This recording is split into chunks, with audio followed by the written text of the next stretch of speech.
Hey everyone, welcome to Therapy Connections, the podcast where real therapists give you the highlights of the things we say in therapy and provide some skills, education, and ideas about how to feel better. This is not a replacement for traditional therapy, but can serve as a tool for refreshing and learning between sessions. Thanks for joining us. Hello everybody, thank you for coming to this video. Today we're going to be following up on the previous video where we talked about being mindful and what that is. So today I think we want to go a little more application focused of how do you be mindful. So where do you think is a good place to start for people?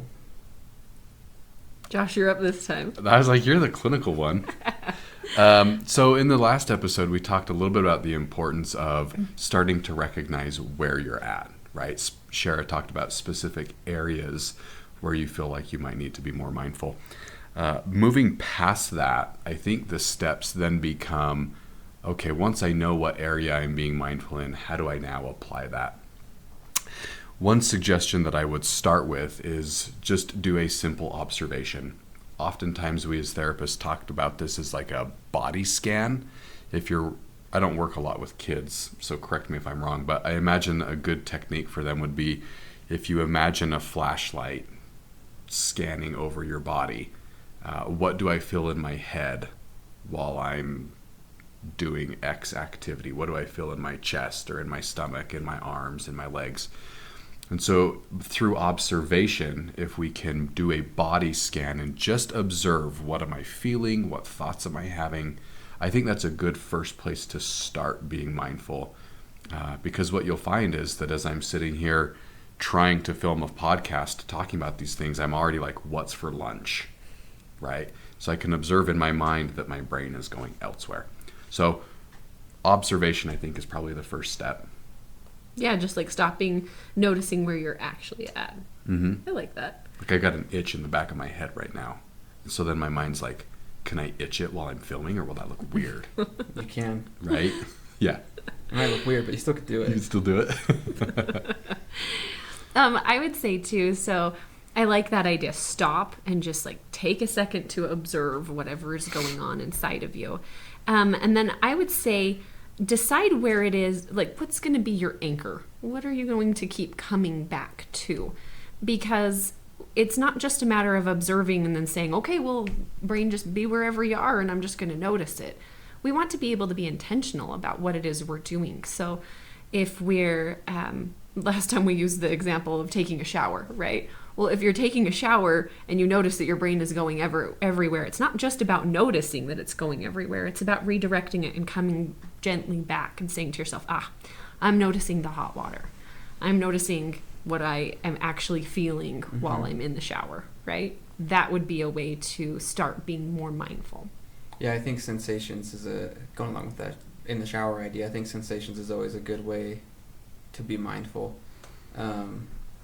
Like sometimes when I'm teaching this, I'll think like, I can feel the collar touching my neck on my shirt, and I can feel like that one of my shoes is tied tighter than the other one. But I'm not thinking about that 99.9% of the time. But if you really start to think on like, what sensations is my body feeling now? I can feel my butt in the chair, I can feel whatever. You'll start to recognize, I think it helps in bringing you to the present, something active you can do. And even sometimes I think just like grabbing things that are around you, right? And causing a sensation. If you feel like you aren't having any sensation, if you're just laying on your bed and you're like, how do I be mindful doing this? Mm-hmm. I don't know, rub the blanket, right? Start increasing sensations you feel that would bring you to now. Mm-hmm. Sometimes I think about this as making a memory on purpose. So if you think about it, if you were going through something and in the moment you actually wanted to remember it. So for example, I was at a concert last summer and they were playing a song that I had wanted to hear forever, and I was like, I really don't want to forget this, right? But your brain does that thing where it's always going someplace else, even when you're in a place that you're enjoying. Like even then my brain is going like, the song's going to end and then it's going to be over and then we're going to have to go home, kind of a thing. And so instead I try to focus on making a memory of that moment. If I was going to make a memory of a moment, I would want to know what it looks like, what it sounds like, what it feels like to be there. I would want to know what it was like to be present in my body in that moment. And so coming back and saying to myself, like, okay, I'm so aware of what's going on right now that if I wanted to bring this up in my memory later, I would know exactly what it looked like. Fair enough. So once you've used those 5 senses and the body scan to observe, what comes next? Do you have the answer to that? I have an answer I want you to say. Tell us what you would use as the answer to that. The next thing would be the actual participation or doing the mindfulness. And it can feel really weird, especially if it's not something that you're accustomed to doing, right? I remember when I first started out as a therapist, we did a mindfulness class at a previous place of employment. I fell asleep because I was not mindful, because my mind would go everywhere else, and it was early in the morning, and so I got tired. But finding a way to... And you wake up at 4. You're setting yourself up failure there. I don't know that I did back then. But finding a way to participate wholeheartedly in what you're doing, despite, and maybe even recognizing how I feel about it. It takes me back to a time when a former colleague of ours that Shara and I used to work with, do you remember when she had us practicing a mindfulness skill by getting up and dancing along with a YouTube video that she projected onto the screen? Oh my gosh, that was the worst. Right? The absolute worst. Yeah, and I'm like, even thinking about it now, I'm so grateful that I was at the back of the room, so I didn't have to have anyone watch me dance, because I don't dance. But the idea is jump straight into it and be mindful or observe any judgments that you have about yourself, any thoughts that you may be having, any feelings of embarrassment or whatever the case may be. That I think becomes next, is the participation part. Right. So like you might notice that you're having some of those judgments, but then you would jump back into the participation, being present in the moment. I feel like that one was so hard because it's hard to just dance in front of other people, especially colleagues. Even right? from a dancer? Yeah, absolutely. A lot of my worst memories involve dancing. Yeah, right. But it really is about being able to just observe that you're having some of those judgments or whatever, and then go back to fully participating in the moment. You know, we talked a little bit last time about how some of this is applicable for performance or for sports. And really, same thing. If you're playing basketball and you're thinking about whether you're going to miss or make the shot, and you're so focused on that you're not actually present in the actual shooting of the shot, it takes out the enjoyment and it sort of ruins the performance. So no matter what, you notice those things, but then you come back to the present. You come back to just what you're doing right now in this very second. So what's the difference between formal mindfulness and informal mindfulness? Sometimes I think that when we think of formal mindfulness, it's sitting down and meditating. Maybe you do that with or without some kind of recording or guidance.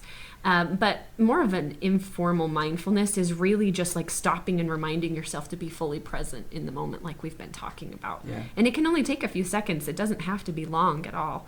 It can be something that you just do very, very briefly, just to remind yourself that here you are, as opposed to usually when we think of meditation, that's a little more lengthy. Mm-hmm. Yeah, I was going to say formal mindfulness, I think, is oftentimes easier because you usually have somebody walking you through it. Yeah. Doing it on your own tends to be really tricky. Doable, but with practice. Right. It takes a lot of practice because oftentimes when you're starting to make a change in your life, it's something that feels uncomfortable. Mm-hmm. I think a few episodes ago, one of the examples that we used was having you stand up straight, drop your shoulders, kick them back, and lift your chin. It's really hard to teach yourself to do that when you're just having a conversation with a coworker, like, oh, I'm going to lift my chin up a little bit. But as you practice it and you don't get any weird feedback, like, why are you looking down your nose at me? Then it becomes more natural. Yeah. Right? Whereas formal, it is oftentimes like a guided. template. Yeah. Yeah. I think too, it is something that research has shown really helps. So if you can sit down and do a meditation, that's so great. That's just really increasing that mindfulness practice. But for some of us, especially those of us with a lot of trauma or traumatic experiences, that can be really triggering. And so for others of us, it may be better to do some of this in small doses, build your way up to being able to do something more like a meditation that was minutes or, sometimes even hours, sometimes even days long, right?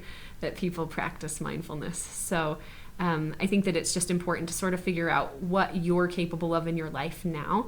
And instead of saying, well, no, I don't have time to sit down and meditate, like that's not going to happen. Well, it doesn't have to be like that. Instead, figure out where you can fit some in right now, even if it's just a few seconds or maybe minutes at a time. I think, this is something I always do. I think a lot of us probably do is like, okay, I'm going to start meditating, I'm going to start doing this thing, and I'm going to just jump right into like the best thing. Right, I'm gonna start tomorrow meditating for 30 minutes a day.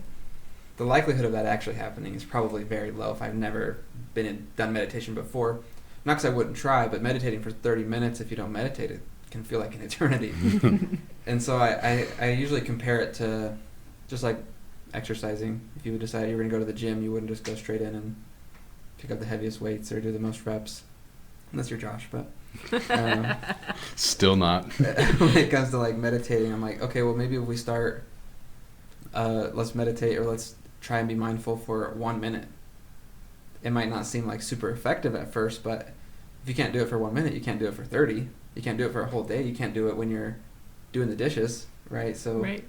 I think it can be beneficial to like give yourself like a real generous expectation to start with when it comes to practicing mindfulness. Yeah.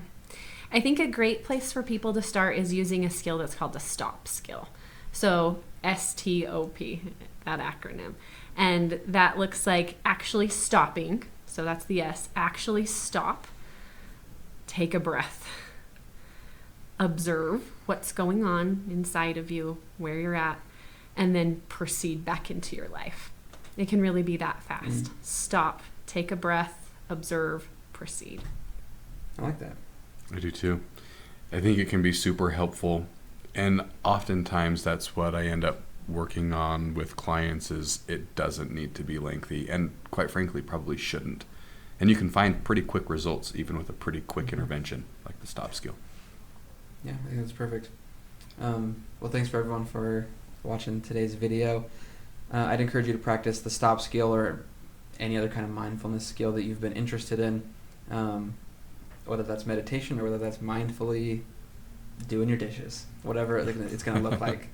I think we can all agree, like, kind of the basis of a lot of interventions of therapy involve being mindful, and there's a lot of research to show that it's very effective in treating pretty much everything. So thanks for joining us, and we'll see you on the next video. Thanks. Thanks, everyone. Hey, Jaden here. Thanks for joining us today. We hope you found something useful in today's episode. If you did, and you want to keep up on the content we're going to be making, please subscribe, follow, or leave us a positive review. It helps us a lot. Again, thank you for being here, and we'll see you next time.